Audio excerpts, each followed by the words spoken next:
So guys आज की video के अंदर हम डिस्कस करेंगे ऑर्गेनिक केमिस्ट्री के बहुत इंपॉर्टेंट ऑर्गेनिक कंपाउंड्स ईथर के बारे में। तो चलिए पहले मैं आपको वीडियो का इंडेक्स समझाता हूँ, यानी इस वीडियो के अंदर हम क्या क्या पढ़ेंगे। पहले हम बात करेंगे ईथर को हम रिप्रेजेंट कैसे करते हैं, यानी ईथर हमारे होते क्या हैं। उसके बाद इनका फंक्शनल ग्रुप देखेंगे। नेक्स्ट बहुत इंपॉर्टेंट चीज़ हम देखेंगे सिमेट्रिकल और अनसिमेट्रिकल ईथर हमारे क्या होते हैं। फिर हम बात करेंगे जनरल फॉर्मूले के इनकी, और लास्ट में हम देखेंगे सिमेट्रिकल और अनसिमेट्रिकल ईथर्स की नेमिंग कैसे की जाती है। तो चलिए शुरू करते बिना टाइम वेस्ट किए। तो चलिए बच्चों, सबसे पहले हम बात करेंगे ईथर्स को हम रिप्रेजेंट कैसे करते हैं, यानी ईथर्स एक्चुअली हमारे होते क्या हैं। तो देखो कितना आसान है। सबसे पहले क्या करो, एक अपना ऑक्सीजन एटम ले लो। अब आपको पता है ऑक्सीजन आपका दो बॉन्ड बनाता है। अब ये जो ऑक्सीजन के दोनों बॉन्ड है ना, इन पे उठा क्या लगा दो, एल्काइल ग्रुप लगा दो। एल्काइल ग्रुप हमारा क्या होता है, आर होता है। तो दोनों तरफ क्या लगा दो, एल्काइल ग्रुप लगा दो। तो ऑक्सीजन एटम के दोनों साइड हमने एल्काइल ग्रुप लगा दिया। तो ये जो हमारे कंपाउंड बन के आते हैं ना, ROR, इन्हीं को हम क्या बोलते हैं, ईथर बोलते हैं। अब अगर आप यहाँ पे ध्यान से देखो ना, इस केस में हमने क्या किया है, दोनों तरफ जो एल्काइल ग्रुप है, ये वाला और ये वाला एल्काइल ग्रुप, दोनों एल्काइल ग्रुप हमने सेम लिए। दोनों क्या है, दोनों एल्काइल ग्रुप आपके क्या है, ये सेम एल्काइल ग्रुप लिए हमने। सेम एल्काइल ग्रुप से मेरा मतलब क्या है, इससे मेरा मतलब ये, अगर ये इधर वाले एल्काइल ग्रुप के अंदर n नंबर ऑफ कार्बन है, यानी अगर मान लो इसके अंदर n नंबर ऑफ कार्बन है अगर, तो इधर वाले के अंदर भी क्या होंगे, n नंबर ऑफ कार्बन होंगे। यानी कुल मिलाकर बात ये, अगर इसके अंदर एक कार्बन तो इसके अंदर भी एक, अगर ये मिथाइल तो ये मिथाइल, ये इथाइल तो ये मिथाइल, यानी दोनों एल्काइल ग्रुप हमारे सेम है। तो ऐसे जो आपके ईथर होते हैं ना, इनको हम बोलते हैं सिमेट्रिकल ईथर। इनको हम क्या बोलते हैं, इनको हम बोलते हैं सिमेट्रिकल ईथर। सिमेट्रिकल ईथर्स, इनको हम बोलते हैं सिमेट्रिकल ईथर्स बोलते हैं। ठीक है, हमारे क्या होते हैं सिमेट्रिकल ईथर, जिसमें क्या हो, ऑक्सीजन एटम के दोनों साइड सेम एल्काइल ग्रुप हो। अब अगर दूसरे केस की बात करें हम यहाँ पे, तो दूसरे केस में आप क्या कर सकते हो, जो हमारा ऑक्सीजन एटम है, इसके दोनों साइड क्या लगाओ, अलग अलग एल्काइल ग्रुप लगा लो। इधर मान लो हम लगा लें R' और इधर लगा दें हम R। अभी R और R' का चक्कर क्या है, इसका चक्कर ये, दोनों एल्काइल ग्रुप इस बार क्या है, डिफरेंट है। ये दोनों एल्काइल ग्रुप इस बार क्या है, डिफरेंट। डिफरेंट से मतलब क्या है, इनकी यानी इनके अंदर कार्बन क्या होंगे, अलग अलग नंबर में होंगे। अब अगर हम सपोज कर लें इस वाले के अंदर n नंबर ऑफ कार्बन मान लें, और इसके अंदर हम क्या मान लें, m नंबर ऑफ कार्बन मान लें, यानी कुल मिला के दोनों एल्काइल ग्रुप आपके क्या है, डिफरेंट है। अब अगर आपका किसी ईथर के अंदर क्या हो, ऑक्सीजन एटम के दोनों तरफ अलग अलग एल्काइल ग्रुप हो, तो ऐसे ईथर्स को हम बोलते हैं अनसिमेट्रिकल ईथर। इनको हम क्या बोलते हैं, अनसिमेट्रिकल ईथर्स बोलते हैं, अनसिमेट्रिकल ईथर्स बोलते हैं। अब मैं आपको इनके एग्जांपल दे देता हूँ सिमेट्रिकल और अनसिमेट्रिकल के। आप भाई ऑक्सीजन एटम लो, ऑक्सीजन एटम के दोनों साइड मान लो आप क्या लगा दो, CH3 लगा दो। CH3 आपका क्या होता है, मिथाइल होता है। और दूसरे केस में आप क्या करो, ऑक्सीजन एटम के दोनों तरफ क्या लगाओ, एक तरफ तो मान लो हम लगा दें CH3 और एक तरफ हम लगा दें C2H5। ये मिथाइल होता है, ये इथाइल होता है। तो अब तुम ऊपर वाले में अगर आप ध्यान से देख रहे हो, इसमें हमने क्या किया है, दोनों तरफ जो एल्काइल ग्रुप है वो सेम रखे, तो सिमेट्रिकल ईथर हो गया। और यहाँ पे हमने एल्काइल ग्रुप क्या रखे, अलग अलग रखे, तो ये अनसिमेट्रिकल ईथर हो गया। अब बात करें अगर हम ईथर के फंक्शनल ग्रुप की, तो देखो इसका फंक्शनल ग्रुप क्या होता है, एक ऑक्सीजन एटम लो और ऑक्सीजन एटम के दो बॉन्ड फ्री छोड़ दो। ये क्या होता है, आपका ईथर का फंक्शनल ग्रुप होता है।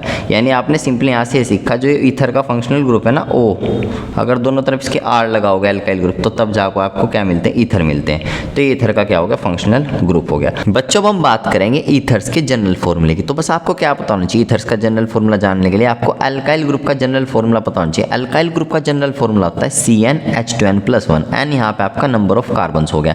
अब अगर आपके पास कोई ऐसा एल्काइल ग्रुप है जिसके अंदर m नंबर ऑफ कार्बन है, तो उसका जनरल फॉर्मूला आ जाएगा CmH2n+1। अब देखो सबसे पहले हम बात करेंगे सिमेट्रिकल ईथर के जनरल फॉर्मूले की। तो देखो R यहाँ पे एल्काइल ग्रुप है, एल्काइल ग्रुप का जनरल फॉर्मूला मैंने आपको बता दिया। तो इसके अंदर भी और इसके अंदर दोनों के अंदर कार्बन सेम होंगे, तो हम मान लेते हैं n नंबर ऑफ कार्बन के लिए, तो CnH2n+1 इसकी वैल्यू रख दी हमने इस वाले की। और बीच में O है आपका, फिर आपका इसका भी सेम होगा, भाई दोनों एल्काइल ग्रुप सेम होते हैं सिमेट्रिकल वाले में। तो ये जनरल फॉर्मूला हो गया सिमेट्रिकल ईथर के लिए। बात करें अनसिमेट्रिकल वाले में, तो यहाँ पे क्या होता है, आपका ये वाला और ये वाला एल्काइल ग्रुप दोनों डिफरेंट होते हैं। R हो गया और ये हमारा R' हो गया। तो इसका जनरल फॉर्मूला इधर वाले का मान लेते हैं CnH2n+1, इसके अंदर हम n नंबर ऑफ मान के कार्बन चल रहे हैं, और इधर वाले के अंदर हम m नंबर मान लेंगे, तो इसे मान लेंगे CmH2m+1। तो आपका जनरल फॉर्मूला है अनसिमेट्रिकल ईथर का। तो अब हम डिस्कस करेंगे वीडियो का सबसे इंपॉर्टेंट पार्ट। अब हम सीखेंगे सिमेट्रिकल और अनसिमेट्रिकल ईथर की नेमिंग कैसे की जाती है। तो चलिए पहले हम बात करते हैं सिमेट्रिकल ईथर के लिए। इनके IUPAC नेमिंग कैसे करनी है, बड़ा ध्यान से देखना। अब हमको पता है सिमेट्रिकल ईथर में हमारा क्या होता है, इधर वाला एल्काइल ग्रुप और इधर वाला एल्काइल ग्रुप सेम होते हैं। तो दोनों एल्काइल ग्रुप सेम है, तो यहाँ पे कोई ज़्यादा फर्क नहीं पड़ेगा। अब ध्यान से समझना, मैं आपको क्या समझाना चाह रहा हूँ।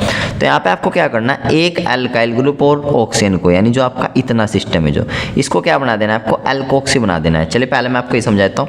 आपको पता है ऑक्सीजन आपका 2 बॉन्ड बनाता है। अब क्या करो, ऑक्सीजन के एक बॉन्ड पे अल्काइल ग्रुप लगा दो तो, और ऑक्सीजन का एक बॉन्ड छोड़ दो फ्री, तो अल्काइल ग्रुप प्लस एक ऑक्सीजन आइटम, इस ग्रुप को हम बोलते हैं एल्कोक्सी। देखो अल्काइल से एल्कोहल उठा लिया और ऑक्सीजन से ऑक्सी, तो एल्कोक्सी ग्रुप बोलते हैं। अगर अल्काइल ग्रुप को आप क्या रखोगे, मिथाइल रखोगे, यानी एक कार्बन वाला रखोगे, तो इसको हम क्या बोलेंगे, मैथऑक्सी। ऐसे 2 कार्बन वाले के लिए हम क्या रखेंगे, एथऑक्सी।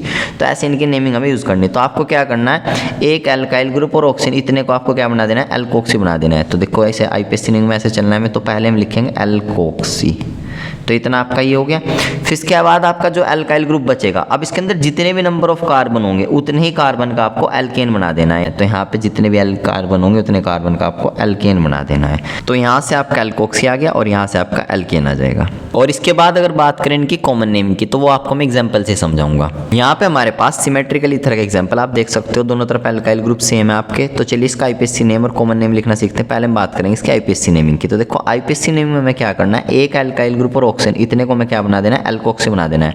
तो CH3O आपका क्या होता है, इधर आप देख सकते हो CH3O हमारा होता है मिथॉक्सी। तो इसको हम लिखेंगे, कार्बन का है ना, तो मैथऑक्सी,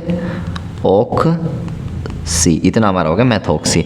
इसके बाद हमने क्या बात की थी, जो दूसरा अल्काइल ग्रुप होगा उसका आपको क्या बना देना है, एल्केन बना देना है। तो देखो एक कार्बन का अल्काइल ग्रुप है, तो एक कार्बन का एल्केन आपका कौन होगा, एक कार्बन का एल्केन आपका होता है मीथेन, तो मिथॉक्सी मीथेन। सिंपली आपको ऐसे करना है। अब बात करें अगर इसकी कॉमन नेमिंग की, तो देखो इसका कॉमन नेमिंग कैसे करनी है। तो कॉमन नेमिंग में आपको पहले दोनों अल्काइल ग्रुप लिख देने हैं। तो देखो दोनों अल्काइल ग्रुप लिखने हैं हमें, तो 2 अल्काइल ग्रुप है, तो 2 अल्काइल ग्रुप के लिए हम लिखेंगे डाइवर्ड। और दोनों अल्काइल ग्रुप कौन है हमारे, मिथाइल, CH3 हमारा मिथाइल होता है, तो डाई मिथाइल, और सिंपली बाद में ऐड कर देना ईथर, तो डाई मिथाइल ईथर, इसका कॉमन नेम हो जाएगा। अनसिमेट्रिकल ईथर की नेमिंग आपको कैसे करनी है थोड़ा ध्यान समझना। देखो इसकी आईपीएससी नेमिंग करनी सीखते हैं। तो इस बारे में पता है दोनों अल्काइल ग्रुप आपके डिफरेंट होंगे, तो भाई एक के अंदर कार्बन कम होंगे, पक्की बात है, तो इसके अंदर हम क्या मान लिए, यहाँ पे कम कार्बन मान लिए, और इस वाले अल्काइल ग्रुप के अंदर हमने ज़्यादा कार्बन मान लिए। इस बार आपको क्या करना है, ध्यान समझ लेना, जिस अल्काइल ग्रुप के अंदर कम कार्बन होंगे उसके साथ आपको ऑक्सीजन जोड़ के एल्कोक्सी बनाना है। तो इतने का हम क्या बनाएंगे, जिसका अल्काइल ग्रुप के अंदर कार्बन कम है प्लस ऑक्सीजन, इतने का हम एल्कोक्सी बनाएंगे, तो इसका एल्कोक्सी बना देंगे। और जिस अल्काइल ग्रुप के अंदर कार्बन ज्यादा होंगे, जिसके अंदर कार्बन ज्यादा होंगे उसका बनाएंगे हम एल्केन। अब बच्चों हमारे पास अनसिमेट्रिकल ईथर का एग्जांपल है, आप देख सकते हो दोनों तरफ डिफरेंट अल्काइल ग्रुप है। तो चलिए पहले इसका आईपीएससी नेम लिखते हैं। तो आईपीएससी नेम में हमें क्या करना है, कम कार्बन वाला अल्काइल ग्रुप, देखो भाई ये रहा आपका कम कार्बन वाला, इसमें एक कार्बन है, तो इसका हम क्या बनाएंगे, एल्कोक्सी बनाएंगे। तो पहले एक कार्बन के लिए हम क्या लिखेंगे, एक कार्बन के लिए हम पहले लिखेंगे मैथ, और इसके पीछे क्या जोड़ेंगे, ऑक्सी, मिथॉक्सी हो गया। तो इतना आपका हो गया। इसके बाद हमने क्या बात की थी, जो ज़्यादा कार्बन वाला अल्काइल ग्रुप होगा उसका हम बनाना है एल्केन। तो देखो इसके अंदर 2 कार्बन है, तो 2 कार्बन का एल्केन आपका कौन होता है, इथेन, तो 2 कार्बन का एल्केन आपका होता है इथेन, तो मिथॉक्सी इथेन। इसके बाद कॉमन नेम में हमें क्या करना है, कॉमन नेम में हमें दोनों अल्काइल ग्रुप लिखने हैं। तो एक तो हमारा मिथाइल है, तो एक तो हमारा मिथाइल है, एम से बनता है, और एक हमारा क्या है, इथाइल, C2H5 हमारा इथाइल होता है, तो ये एम से है, ये ई से है। अब यहाँ पे हमें किसका यूज़ करना है, अल्फाबेटिकल ऑर्डर का यूज़ करना है। तो देखो ई पहले आता है, एम पहले आता है, तो ई पहले आता है, तो पहले हम लिखेंगे इथाइल, फिर हम लिखेंगे मिथाइल, इथाइल मिथाइल, और फिर हम ऐड कर देंगे सिंपली ईथर। तो इस बार आपका अल्फाबेटिकल ऑर्डर का यूज़ करना है, इथाइल मिथाइल ईथर। तो बच्चों पूरा कॉन्सेप्ट था। वीडियो आपको कैसे लगे कमेंट सेक्शन में जो बताएं। सो बाय, लव यू गाइस।